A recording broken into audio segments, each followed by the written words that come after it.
നിങ്ങളുടെ റിലേഷൻഷിപ്പ് പൊട്ടി ജീവിതം തന്നെ മടുത്തിരിക്കുമ്പോൾ നിങ്ങളുടെ അങ്കിള് അങ്ങേരുടെ പഴഞ്ചൻ ബുക്ക് ഷോപ്പ് നോക്കാനായി വിളിച്ചാൽ എങ്ങനെയിരിക്കും? നിങ്ങളുടെ കാര്യം എനിക്കറിയില്ല. എന്നാൽ തക്കക്കോ എന്ന 25 വയസ്സുള്ള ജാപ്പനീസ് പെൺകുട്ടിയുടെ ലൈഫിൽ ഇങ്ങനെ ഒരു അവസരം വന്നപ്പോൾ അവൾ നൽകിയ യെസ് അവളുടെ ജീവിതം തന്നെ മാറ്റിമറിച്ചു. ആ കഥയാണ് സത്തോഷി യഗിസാവയുടെ days at the Morisaki book ഷോപ്പിൽ പറയുന്നത്. അത് തന്നെയാണ് ഞാനിന്ന് നിങ്ങളോടും പറയാൻ പോകുന്നത്. കഥ തുടങ്ങുന്നത് തന്നെ നമ്മുടെ കഥാനായിക തക്കക്കോയുടെ ഓഫീസിൽ കൂടെ ജോലി ചെയ്യുന്ന അവളുടെ ബോയ് ഫ്രണ്ട് ആയിട്ടുള്ള ഹിദയ്ക്ക് താൻ കല്യാണം കഴിക്കാൻ പോകുവാണെന്ന് പറയുമ്പോഴാണ്. അപ്പോഴാണ് ഇത്രയും നാൾ ഒരു നേരം പോക്കിന് വേണ്ടി മാത്രമാണ് തന്നെ അയാൾ സ്നേഹിച്ചിരുന്നതെന്ന് തക്കക്കോ മനസ്സിലാക്കുന്നത്. അതിൽ ദേഷ്യവും നിരാശയും വിഷാദവും തോന്നുന്ന തക്കക്കോ ജോലി രാജിവെച്ച് ഒരു ഉൾവലിഞ്ഞ ജീവിതം നയിക്കാൻ തുടങ്ങുകയാണ്.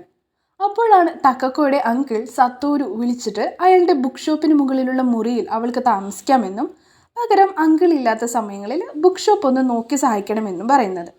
സത്യത്തിൽ തക്കോക്കോയെ അവളുടെ ആ വലിയ ഹാർട്ട് ബ്രേക്കിനെ രക്ഷിക്കാനുള്ള ഒരു വഴിയായിട്ടാണ് ബുക്ക് ഷോപ്പിൽ സ്റ്റേ ചെയ്യാൻ വിളിച്ചതിലൂടെ അങ്കിൾ ഉദ്ദേശിക്കുന്നത്. അത് അവൾക്ക് മനസ്സിലാവുന്നുണ്ട്.